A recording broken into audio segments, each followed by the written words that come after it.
ಸ್ನೇಹಿತರೆ, ನೀವು ಪೇಟಿಎಂ ಅಲ್ಲಿ ಈ ಒಂದು ಸೆಟ್ಟಿಂಗ್ ಅನ್ನ ಆಫ್ ಮಾಡಿಲ್ಲ ಅಂದ್ರೆ ನಿಮ್ಮೊಂದು ಬ್ಯಾಂಕ್ ಇಂದ ಫುಲ್ ಆಗಿ ಅಮೌಂಟ್ ಖಾಲಿ ಆಗುತ್ತೆ.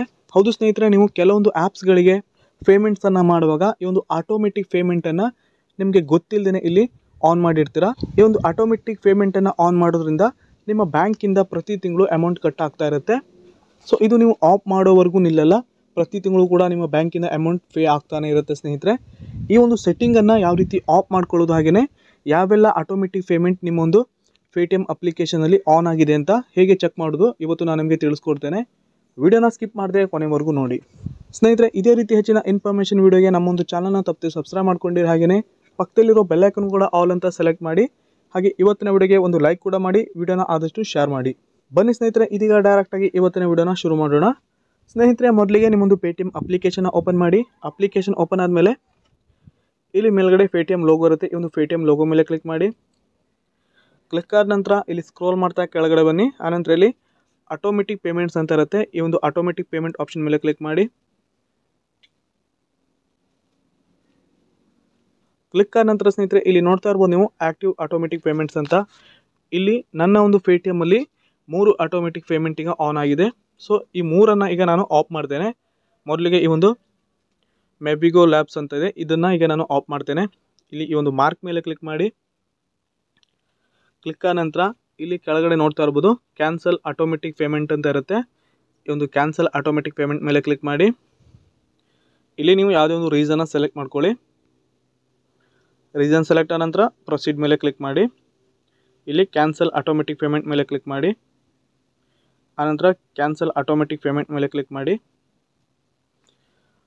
ಆನಂತರ ನಿಮ್ಮೊಂದು UPI ಪಿನ್ನನ್ನು ಎಂಟರ್ ಮಾಡಿ. ಸೊ ಈಗ ಒಂದು ಆಟೋಮೆಟಿಕ್ ಪೇಮೆಂಟ್ ಕ್ಯಾನ್ಸಲ್ ಆಗಿದೆ. ನೋಡ್ತಾ ಇರ್ಬೋದು ಇಲ್ಲಿ ಆಟೋಮೆಟಿಕ್ ಪೇಮೆಂಟ್ ಕ್ಯಾನ್ಸಲ್ಡ್ ಅಂತ ಬಂದಿದೆ. ಅದೇ ರೀತಿ ಸ್ನೇಹಿತರೆ, ನಿಮ್ಮ ಮೊಬೈಲಲ್ಲಿ ಇರುವಂತಹ ಪ್ರತಿಯೊಂದು ಆಟೋಮೆಟಿಕ್ ಪೇಮೆಂಟ್ಸನ್ನು ನೀವು ಇಲ್ಲಿ ಕ್ಯಾನ್ಸಲನ್ನು ಮಾಡ್ಕೋಬೇಕು. ಇಲ್ಲಿ ನೋಡ್ಬೋದು ಇನ್ನು 2 ಇದೆ. ಈ 2ಅನ್ನು ನಾನೀಗ ಕ್ಯಾನ್ಸಲ್ ಮಾಡ್ತೇನೆ.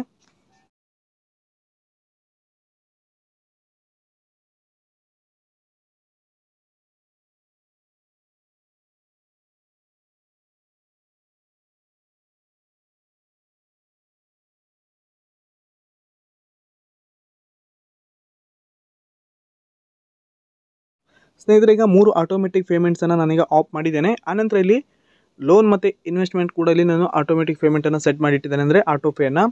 ಇದು ನಾನೇ ಸೆಟ್ ಮಾಡಿರೋಂತಹ ಒಂದು ಆಟೋಮೆಟಿಕ್ ಪೇಮೆಂಟು. ಇದು ನಾನೀಗ ಕ್ಯಾನ್ಸಲ್ ಮಾಡಲ್ಲ. ಸ್ನೇಹಿತರೆ, ನೀವೇ ಆಟೋ ಪೇಮೆಂಟನ್ನು ಸೆಟ್ ಮಾಡಿದರೆ ಕ್ಯಾನ್ಸಲ್ ಮಾಡೋ ಅವಶ್ಯಕತೆ ಇರಲ್ಲ. ಯಾವುದೇ ರೀತಿ ಇನ್ವೆಸ್ಟ್ಮೆಂಟ್ ಅಥವಾ ಸ್ಟಾಕ್ ಮಾರ್ಕೆಟ್, ಮ್ಯೂಚುವಲ್ ಫಂಡಲ್ಲಿ ನೀವು SIPನ ಕ್ರಿಯೇಟ್ ಮಾಡಿರ್ತೀರ. ಸೊ ಆವಾಗ ನೀವು ಇಲ್ಲಿ ಆಟೋ ಪೇಯನ್ನು ಸೆಟ್ ಮಾಡಿರ್ತೀರ, ಆಟೋಮೆಟಿಕ್ ಪೇಮೆಂಟನ್ನು. ಆವಾಗ ನೀವು ಇಲ್ಲಿ ಕ್ಯಾನ್ಸಲ್ ಮಾಡೋ ಅವಶ್ಯಕತೆ ಇರಲ್ಲ. ಕೆಲವೊಂದು ಸಲ ನೀವು ಕೆಲವೊಂದು ಆ್ಯಪ್ಸ್ಗಳ ಪ್ರೀಮಿಯಮನ್ನು ತಗೊಳ್ಬೇಕಾದ್ರೆ ನೀವು ಇಲ್ಲಿ ಆಟೋ ಪೇಮೆಂಟನ್ನು ಸೆಟ್ ಮಾಡಿರ್ತಾರೆ ನಿಮಗೆ ಗೊತ್ತಿಲ್ಲದೇನೆ. ಸೊ ಅದನ್ನು ನೀವು ಇಲ್ಲಿ ಕ್ಲಿಯರ್ ಮಾಡ್ಕೊಂಡ್ರೆ ಸಾಕು, ಅಂದರೆ ಕ್ಯಾನ್ಸಲ್ ಮಾಡಿದ್ರೆ ಸಾಕು. ಒಂದು ವೇಳೆ ನೀವು ಈ ಒಂದು ಲೋನ್ ಆಗಿ ಇನ್ವೆಸ್ಟ್ಮೆಂಟ್ಗಳನ್ನು ಕ್ಯಾನ್ಸಲ್ ಮಾಡೋದ್ರಿದೆ, ಈ ಒಂದು ಮಾರ್ಕ್ ಮೇಲೆ ಕ್ಲಿಕ್ ಮಾಡಿ. ಇಲ್ಲಿ ಕ್ಯಾನ್ಸಲ್ ಆಟೋಮೆಟಿಕ್ ಪೇಮೆಂಟ್ ಅಂತ ಇರುತ್ತೆ, ಈ ಆಪ್ಷನ್ ಮೇಲೆ ಕ್ಲಿಕ್ ಮಾಡಿ ಕ್ಯಾನ್ಸಲನ್ನು ಮಾಡ್ಬೋದು. ಸೊ ಈಗ ನಾನು ಯಾವ ರೀತಿ ಮಾಡಿದ್ನೋ ಅದೇ ರೀತಿ ನೀವು ಇಲ್ಲಿ ಈ ಒಂದು ಲೋನ್ ಆಗಿ ಇನ್ವೆಸ್ಟ್ಮೆಂಟ್ಗಳನ್ನು ಕೂಡ ಆಟೋ ಪೇಮೆಂಟನ್ನು ಕ್ಯಾನ್ಸಲ್ ಮಾಡ್ಕೋಬೋದು ನಿಮಗೆ ಬೇಕಿದ್ದರೆ. ಸ್ನೇಹಿತರೆ, ಈ ರೀತಿಯಾಗಿ ನೀವು ಪೇಟಿಎಂ ಅಪ್ಲಿಕೇಶನ್ ಯೂಸ್ ಮಾಡ್ತೀರಾ ಅಂದರೆ ಈ ಒಂದು ಆಟೋಮೆಟಿಕ್ ಪೇಮೆಂಟನ್ನು ಒಂದು ಸಲ ಚೆಕ್ ಮಾಡಿ ನೋಡಿ. ಒಂದು ವೇಳೆ ಇಲ್ಲಿ ಆಟೋಮೆಟಿಕ್ ಪೇಮೆಂಟ್ ಆನ್ ಇದ್ದರೆ, ಅಂದರೆ ನಿಮಗೆ ಗೊತ್ತಿಲ್ಲದೆ ಕೆಲವೊಂದು ಆಟೋಮೆಟಿಕ್ ಪೇಮೆಂಟ್ ಇಲ್ಲಿ ಕ್ರಿಯೇಟ್ ಆಗಿರುತ್ತೆ, ಆನ್ ಆಗಿರುತ್ತೆ. ಸೊ ಆ ರೀತಿ ಏನಾದರೂ ಇದ್ದರೆ ನೀವು ಇಲ್ಲಿ ಕ್ಯಾನ್ಸಲನ್ನು ಮಾಡಿ. ನೀವು ಕ್ಯಾನ್ಸಲ್ ಮಾಡಿಲ್ಲ ಅಂದರೆ ಪ್ರತಿ ಮಂತು ಕೂಡ ನಿಮ್ಮ ಬ್ಯಾಂಕಿಂದ ಅಮೌಂಟ್ ಕಟ್ ಆಗ್ತಾನೆ ಇರುತ್ತೆ. ಇದೇ ರೀತಿ ಹೆಚ್ಚಿನ ಇನ್ಫಾರ್ಮೇಷನ್ ವಿಡಿಯೋಗೆ ನಮ್ಮೊಂದು ಚಾನಲ್ನ ತಪ್ಪದೆ ಸಬ್ಸ್ಕ್ರೈಬ್ ಮಾಡ್ಕೊಂಡಿರಿ. ಹಾಗೆಯೇ ಇವತ್ತಿನ ವಿಡಿಯೋ ನಿಮಗೆ ಇಷ್ಟವಾಗಿದೆ ಅನ್ಕೋತೀನಿ. ವಿಡಿಯೋಗೆ ಒಂದು ಲೈಕ್ ಕೂಡ ಮಾಡಿ. ಪೂರ್ತಿಯಾದ ವಿಡಿಯೋ ನೋಡೋದಕ್ಕೆ ಎಲ್ರಿಗೂ ಧನ್ಯವಾದ. ಶುಭ ದಿನ.